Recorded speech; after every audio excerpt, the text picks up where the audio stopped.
प्यारे अधिवक्ता साथियों, सभी को हमारा प्यार भरा नमस्कार और गुरु पूर्णिमा की बहुत सारी हार्दिक शुभकामनाएं।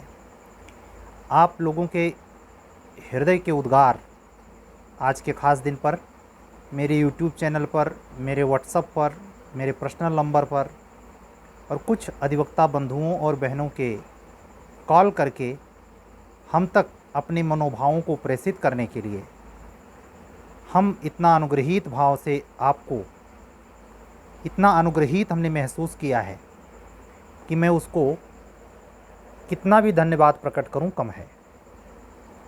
आज का समय भौतिकवादी है, इन सब तत्वों का घोर अभाव है। जैसे लगता है पैसा युग चल रहा है, सब कुछ पैसा ही है। मतलब धन और वासना दो के इर्द गिर्द पूरी ज़िंदगी घूम रही है। किसी भी सेवा में व्यक्ति हो, कोई भी काम काज कर रहा हो, मिडिल लेवल की किसी सिटी में रहता हो, उस बहुत बड़े शहर में नहीं, छोटे छोटे नगरों में भी अगर रह रहा हो, तो उसकी आकांक्षा वासना में परिवर्तित है और वो अत्यधिक चाहने के चक्कर में, अत्यधिक प्राप्त करने के चक्कर में येन केन प्रकारेण वाली पॉलिसी कब एडॉप्ट कर ले रहा है उसको कुछ पता भी नहीं चल रहा है। इन दरख्तों के बीच, इन स्थितियों के बीच हम आपकी ये मृदुल बातें, या ऐसे कह सकता हूँ संवेदना से आदान प्रदान करने वाली भाव भंगिमाएँ दुर्लभ हैं।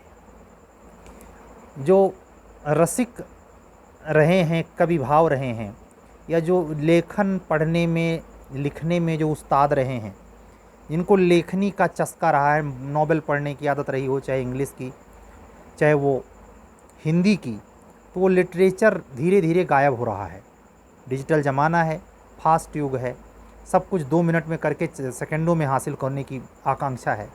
अब आप ऐसा कोई शायद ही पाएंगे कि रंगमंच या काव्य मंच ऐसा मिले जो दीर्घकालिक या शांत वे में कोई सुनने को राजी हो। पीढ़ी खिसक रही है, अंतराल बिल्कुल बढ़ता जा रहा है। हमें याद है आईएएस के हिंदी वाले कोर्स में समानांतर कहानियाँ करके एक सिलेबस में था, जिसमें जनरेशन गैप पर, यानी पीढ़ी का जो अंतराल होता है, दिखाया गया था। वो 80-90 की दशक की लिखी गई कहानी है, जिसको एक समानांतर कहानियों में आईएएस के कोर्स में हिंदी वाले सब्जेक्ट में शामिल किया गया था। क्या आप नहीं देखते, आज हम जिस दौर में जी रहे हैं, हम आप जो हमारी उम्र के 5 साल छोटे या बड़े हैं, मैं उनकी बात कर रहा हूँ। आने वाले 50 साल बाद हम आने वाली अगली पीढ़ी से कितने पीछे होंगे, इसका अंदाज़ा अभी से है। लेकिन इन्हीं के बीच में जैसे जो रेड बुक होती है, जिसमें जीवाश्म फासिल को नोट किया जाता है, संकटग्रस्त लुप्त प्राय प्राणियों के बारे में चिन्हित किया जाता है, खतरे में जो जीव हैं जिनकी प्रजाति लुप्त होने वाली है नोट किया जाता है, वैसे हम लोगों की ज़िंदगी में कम से कम जो भी बची खुची ज़िंदगी है, 20, 30, 40, 50 जो भी, उसमें यह चीज़ बचा के रखने वाली ये ग्रुप वाली, क्या कुछ मैं कहूँ कुछ तुम सुन, कुछ तू कह मैं सुन, ये जो दुख सुख की संवेदनात्मक बातें हैं, प्रेरणास्पद बातें हैं, जो हारे पथिक को कुछ रास्ता सुझाती हैं, वो कहने सुनने वालों का भी अता पता नहीं रहेगा। लोग इसी गूगल पे सर्च करके पुराने लोगों द्वारा कही गई बातों से प्रेरित होंगे, ऐसा मैं जान पड़ता है। भयंकर सूखा, भयंकर अकाल जैसा है, आदमी वस्तुनिष्ठ होता चला जा रहा है, ये दिखता है। लेकिन ध्यान रहे, इन सारी बातों का जो लगभग 5 मिनट 4.5 मिनट में हमने कही हैं, ये एक पक्ष मात्र है। इसी पर हम बोलें तो 2 दिन बोलते रहेंगे और बात आपको एकदम सटीक जान पड़ेगी। लेकिन इसका स्याह पक्ष जो आपने सुना, इसका स्वर्णिम पक्ष भी सुनिए। कहते नहीं कि तुलसी जैसी भवतव्यता तैसी मिले सहाय। आप भीतर से कैसे हैं, आपको जॉन्डिस हुआ है, बुखार है, काला जार है, कैंसर है, क्या है, स्वस्थ हैं। तो अगर आप निरोगी हैं, निरोगी काया हैं, निरोगी काया का मतलब ये मत समझ लेना कि मैं स्वास्थ्य संदर्भित बात कर रहा हूँ, नहीं। निरोगी काया का मतलब आप में मानसिक उद्वेलन नहीं है, नकारात्मकता, फ्रस्ट्रेशन, ये इन सब चीज़ों से आप जूझ नहीं रहे हैं। तो आपकी इन्हीं आँखों से, इसी वातावरण में आपको राम राज्य नजर आएगा। ऐसा थोड़े था जिस समय भगवान राम थे उस समय विपदा नहीं थी, सूखा नहीं पड़ता था, अपहरण, बलात्कार ये सब होता नहीं था, सब तो घटा था। कहते हैं वो त्रेता युग था। कृष्णा अवतार में देख रहे हैं अनाचार। तो ये आप माइंड में रखें कि हमेशा हर चीज़ें होती हैं, ये डिपेंड करता है कि आपकी ऊर्जा किस लेवल की है। अगर आप अवसादग्रस्त हैं, कारण होगा, कोई चीज़ नहीं मिल पाई होगी, कोई मिली हुई चीज़ बिछुड़ गई होगी, तमाम चीज़ें जिसमें आप अभिप्सा अत्यधिक मात्रा में रखते हैं वो भी आपसे हाथ से फिसल गई होगी, आप किसी नशे के शिकार हो गए होंगे। आदमी 99% आदत के बसीभूत होकर के नशा करने के सिवाय, अगर कोई नशा किसी भी प्रकार का कर रहा है तो सिवाय अपने गम भुलाने के वो कुछ नहीं कर रहा है। अपने आप को कुछ देर के लिए भुला देना चाहता है। वो इतना तनाव झेलता है कि उसमें उसको राहत महसूस होती है जब वो नशा कर लेता है। नशा अनेक प्रकार का हो सकता है, चित्रकारी करने का,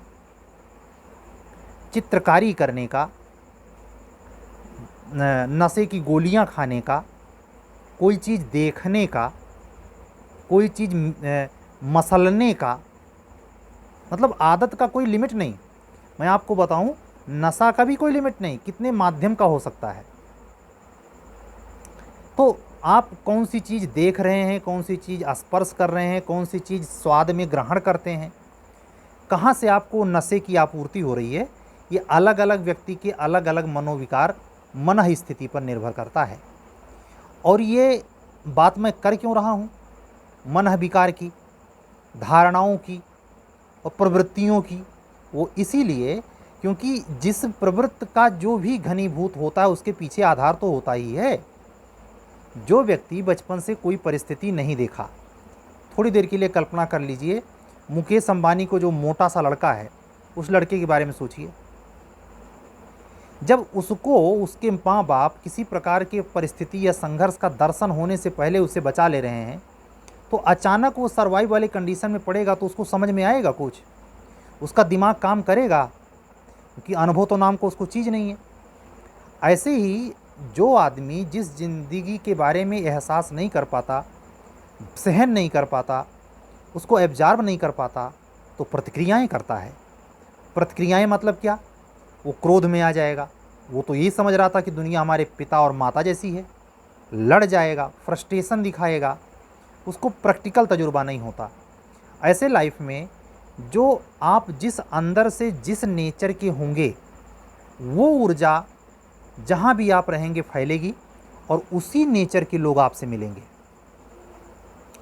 पुराने ज़माने में जब बारात 3 दिन रुकती थी, एक दिन आई, दूसरे दिन मरजाद रहा, तीसरे दिन विदाई, तो दूसरे दिन वाले में क्या होता था, एक छोटा सा कार्यक्रम रखा जाता था, शिष्टाचार।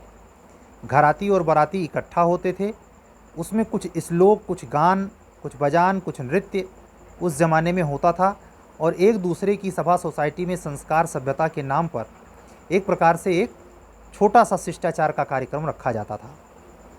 वो मात्र इसलिए नहीं था कि मनोरंजन हो, वास्तव में वो माध्यम था दोनों प्रकार के सोसाइटी में, यानी जहाँ से बारात गई है और जहाँ पहुँची है, सभ्यताओं संस्कृतियों का भी थोड़ा बहुत क्षणिक, एक दिन में ही सही, कुछ तो पता चले, कितने इसमें विद्वान लोग बैठे हैं, ये होता था।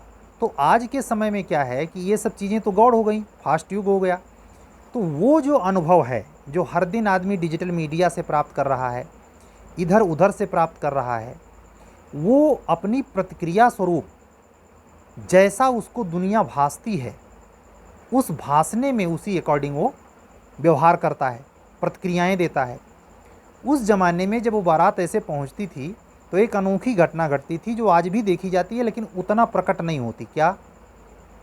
जो जिस लेवल का होता था वहाँ घराती के साइड से ऐसे लोगों से मिल लेता था। जो नशा करता है, दारूबाज इकट्ठा हो गए, तंबाकू खाने वाले इकट्ठा हो गए, मिडिल क्लास के इकट्ठा हो गए, इधर साइड का नाई उधर साइड के नाई से मिल लिया। मतलब कहने का ये घटना जो बारात में घराती बाराती का है, ये आपके न्यू जनरेशन गैप का भी है। मतलब पिछली पीढ़ी अगली पीढ़ी में क्या ये तादाद में है? हमेशा सर्वकालिक सार्वभौमिक सच है ये। आप भीतर से जैसे होंगे आपको उसी जोड़े के हिसाब से इस भीषण संसार में मिल जाएगा। भगवान राम के लिए सीता जी बना के भेजी गई थी, कृष्ण के लिए रुक्मिणी थी, ऐसे ही आपके लिए कोई है और आप जैसे हैं वैसे है। ज़्यादातर मामले में ये तो खैर जोड़े या उसके संदर्भ में हो गई बात, लेकिन मैं बात कर रहा हूँ सार्वजनिक रूप से सभी मंचों पर कि मतलब अगर आपको ऐसा लगता है कि पूरी दुनिया भ्रष्ट है, यकीन दिलाता हूँ ये ऊर्जा जितनी घनी होती जाएगी, वजह कुछ भी हो, फ्रस्ट्रेशन, निराशा, संजोग, कुछ भी, आप वाकई में पूरे लाइफ ऐसे भ्रष्ट लोगों से ही मिलते जाएंगे। लेकिन अगर आपकी दुनिया, आपकी भीतर की दुनिया ईमानदारी में इस भ्रष्ट समाज में विश्वास करेगी, यकीन दिलाता हूँ महाभारत काल के समय विकर्ण और विदुर थे मौजूद। सब दुर्योधन नहीं थे भाई, और न सब विदुर थे। तो ये सर्व युग का सच है। ये लगभग 11 मिनट से ऊपर की बात हो गई। मैं यही समझाना चाह रहा हूँ कि आप भीतर से बदलिए। कल की बात पे तो इसे भी, गुरु पूर्णिमा आज भी है, अभी जस्ट 12:05 हुए, 4 तारीख लग गई, 4 जुलाई लग गई। फ्रांस का स्वतंत्रता दिवस आज ही मनाया जाता है। वहाँ के स्वतंत्रता दिवस की शुभकामनाएं। फ्रांस में बड़ा इस समय अराजक की स्थिति है। मैं इतना ही कहूँगा कि आप भीतर से बदलिए। कहते हैं मैं बदलूँगा जग बदलेगा, यही है। मतलब एक प्रकट उदाहरण से बात पूरी कर दूँ, अगर आपको जॉन्डिस हुई है, मतलब नकारात्मकता के घनीभूत हैं, भ्रष्ट लोगों की दुनिया में यकीन करते हैं, रिश्वतखोरी में ही आपको विश्वास है, लॉयल्टी आपको फोकस बातें लगती हैं, तो यकीन दिला रहा हूँ आप ही निर्माण कर रहे हैं अपने भविष्य का। पाला पड़ेगा आपका, टक्कर एक से एक की मिलेगी और आपका ये विश्वास मरते दम तक घनीभूत होता चला जाएगा। ऐसे इस भीषण संसार में जिसको परमात्मा पर विश्वास है उसको वैसा संयोग मिलता चला जाता है। आप करके देखिए। मतलब अगर जॉन्डिस है तो पूरी दुनिया पीली दिखाई देगी। कहने का अर्थ है भीतर से आप जैसे होंगे वैसा बाहर का संसार आपको दिखेगा।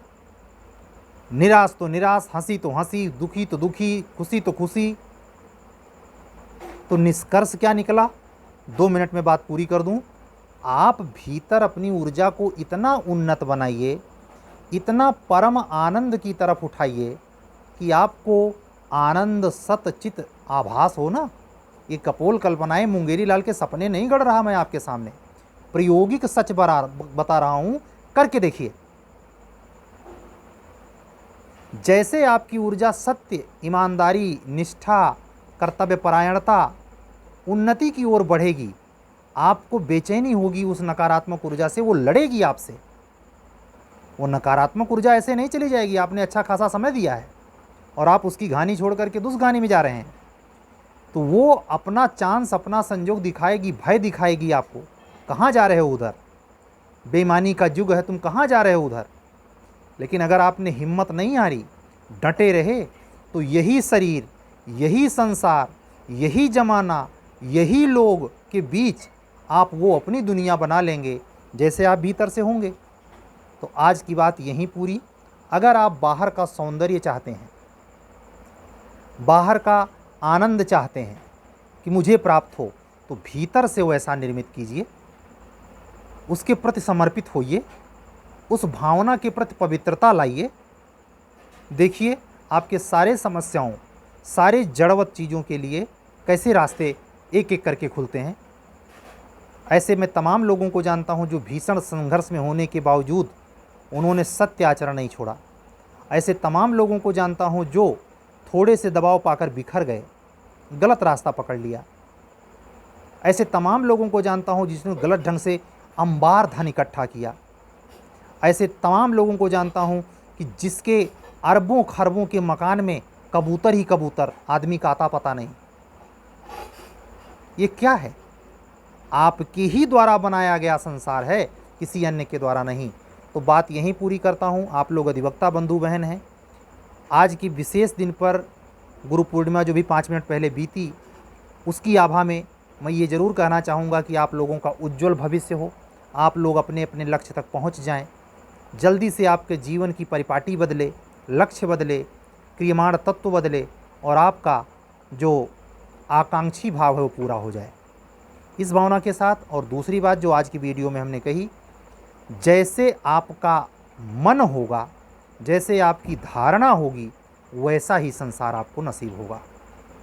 ये मत सोचना कि ये तो केवल सतयुग में संभव है, नहीं, ये तो केवल द्वापर में संभव है, ये तो महाकलयुग चल रहा है। नहीं भाई, हर पल जो एक श्वास आप लेकर के छोड़ देते हैं उसमें चारों युग है। डिपेंड ये करता है कि आपकी मन स्थिति किस युग में रहती है। इस पर चर्चा कभी और करेंगे, नहीं वीडियो लंबी हो जाएगी। मैं बात यहीं पूरी करता हूँ। आप लोग नियंत्रित रहिए, बुद्धिमान लोग हैं। कोशिश कीजिए कि ईमानदारी में विश्वास कीजिए, रिश्वतखोरी से अपनी ऊर्जा को घटाइए। ऐश्वर्य और ये बहुत बड़ा पाने के चक्कर में गलत रास्तों के प्रति आपकी अश्रद्धा घनीभूत हो। आप मेहनत और ईमानदारी को आदर्श ना माने, उसके प्रति आपका पूर्ण झुकाव हो। इसको पाखंड न माने, इसको ये न मान लें कि ये तो होता नहीं, केवल ये आदर्श की बातें हैं। यकीन करें, आपके भीतर अगर ये ऊर्जा घनीभूत हुई तो इस भ्रष्ट संसार में, मैं खुद मान रहा हूँ भ्रष्टाचार है, लेकिन आपके काम के लिए और आपकी जहाँ जहाँ ज़रूरत पड़ेगी परमात्मा खड़ा नजर आएगा। ठीक है? तो अपने चेतना को निर्मित करना है, उच्च स्तर का बनाना है। कैसे आएगा? कल मैंने हल्का सा हिंट किया था, 5 मिनट से शुरू करें मेडिटेशन, इसको बढ़ाएं और कम से कम 20 मिनट तक ले जाएं। फिर इसी के आगे कल बात होगी, कुछ नए मुद्दों पर बात होगी, कोई घटनाक्रम, कोई इन्फॉर्मेशन होगी तो उसके बारे में बात होगी। आज मात्र कमीशन से ये खबर आई है कि जो यूपी पीसीएस 2023 प्रीलिम्स का रिजल्ट आया है, जिन एक्सपर्ट ने वो पेपर बनाया था और जिसके बाद जब बच्चों ने आंसर पे आपत्ति उठाई तो 10 सवाल डिस्टर्ब हुए, जिसके चलते कमीशन ने सख्त निर्णय लेते हुए उन एक्सपर्ट को निकाल दिया है।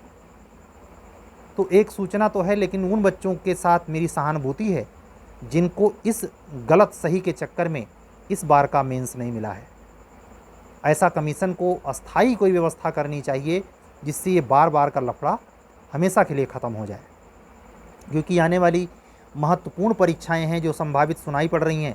एपीओ जूनियर डिवीज़न जज वाली परीक्षा और 2024 में पीसीएस की परीक्षा या 23 की मेंस की परीक्षा, जो भी कमीशन को लेना है उसके संदर्भ में पवित्रता हो, पारदर्शिता हो और सबसे मेन बात, जिनके ऊपर पेपर्स बनाने की जिम्मेवारी है वाकई में वो समझदार, जानबूझकार हों, वो अबुद्ध ना हों, निर्बुद्ध ना हों, उनके पास गलतियों करने की ये स्थिति ना हो जो वर्तमान एक्सपर्ट के साथ थी। क्योंकि एक लंबे समय से, करीब 15-20 साल से कमीशन इससे जूझ रहा है और इसका फाइनल उत्तम निष्कर्ष नहीं निकाल पाया है, जैसा कि राजस्थान, छत्तीसगढ़ और मध्य प्रदेश में देखने को मिलता है। प्रश्न पत्र पर वहाँ ना के बारे में भी विवाद होता है। इतने बड़े स्टेट में इतने बड़े पढ़े लिखे आईएएस आईपीएस लोग, एक्सपर्ट नहीं जुटा पा रहा है कमीशन, ये सोचनीय है। तो आप अपना ख्याल रखें, तबीयत का ख्याल रखें, शरीर में ज्वर होने या किसी भी प्रकार के विकार होने से बचाएं। अध्ययन को ये मान के चलें कि जुलाई के लास्ट से शुरू होगी वैकेंसी की सुगबुगाहट, उसके आने का अनुक्रम तो कंटिन्यूअस जनवरी फरवरी तक चलेगा। कितनी वैकेंसी आएगी, किसमें आप बैठने लायक हैं, ये वक्त बताएगा। लेकिन लाभ तभी प्राप्त कर पाएंगे जब आप पढ़ रहे होंगे, जब आप अपनी सात्यता, पढ़ने की सात्यता बीच में भंग नहीं किए होंगे। आप उस स्थिति में होंगे कि आने वाला समय हमको, हमारे समय को बदलने वाला है, इसलिए हमें आराम हराम है। बशर्ते अपना स्वास्थ्य को ध्यान में रखते हुए, स्वास्थ्य में कोई दिक्कत ना हो। तुलसी धन धाम शरीर, शरीर है से शरीर है तो जहान है, नहीं है तो कछु नहीं है। ठीक है? स्वास्थ्य तंदुरुस्ती 1000 नियामत होती है। स्वास्थ्य अगर है तो ही सारी सुख सुविधाएं हैं, नहीं तो सारी सुविधाएं रख के क्या करेंगी। आप शुगर के मरीज़ हैं, बीपी के मरीज़ हैं, हार्ट अटैक का आपको आ सकता है, तमाम तरीके के विकारों से अगर ग्रस्त हैं तो ज़िंदगी का कोई मज़ा, कोई फ़लसफ़ा नहीं है। तो इन सब बातों का ख्याल रखते हुए कल हम लोग फिर मिलेंगे। अगर आप हमारे UP junior division, UP APO के संदर्भ में या यूपी एचजेएस के संदर्भ में प्री अथवा मेंस की टेस्ट सीरीज़ जो कि इस समय कंटिन्यू है, जुड़ना चाहते हैं तो आप मेरे इसी 7705090393 व्हाट्सअप नंबर पर व्हाट्सअप करके जुड़ सकते हैं। आपको बिफोर सीरीज करने का फ़ायदा ये मिलेगा कि जब भी वैकेंसी आएगी तो आप एक बेहतर अनुभव से गुजरे हुए होंगे, बेहतर कमियों को परख चुके होंगे और उस अनुपात में अपने तैयारी को उन्हीं छोरों पर, उन्हीं कमियों को पाटने में ही समय जाया करेंगे। आप एकाएक वैकेंसी आने पर एक विशाल समुद्र जैसे असह अनिश्चित एरिया में नहीं जाएंगे। आपकी कमियों पर चूंकि आपका फोकस हो चुका होगा, आप निश्चित दायरे में चीज़ों को पकड़ सकेंगे और अपने परफॉर्मेंस को सुधार सकेंगे। मेरी यही सद्कामना है कि आने वाला ये सत्र जो आज 10 से 12 महीने से स्टार्ट होने जा रहा है, ऐसे कहूँ जुलाई 2023 से जुलाई 2024 के बीच में, मेरा अपना गेस है कि कमीशन के माध्यम से कम 6000 लोगों का भाग्य चमकेगा। अगर उच्चतर शिक्षा सेवा चयन आयोग, पुलिस विभाग की भर्ती ये सब मिला दें तो ये संख्या 50,000 क्रॉस करेगी। फर्जी मत समझना, ये राजनाथ सिंह की गवर्नमेंट नहीं है जो 50,000 समूह की भर्ती आई और वैसे टंगी रह गई। यहाँ फाइनल होगा। ईमानदारी से इस अवसर का लाभ उठाइए, नहीं फिर अब योगी बाबा के इलेक्शन में इंतज़ार कीजिएगा, उसके पहले मौका नहीं आएगा। ठीक है, कल फिर मिलेंगे, तब तक के लिए विदा दीजिए। सत्यमेव जयते। सभी को हमारा विनम्र अभिवादन। शुभ रात्रि। जय सिया राम।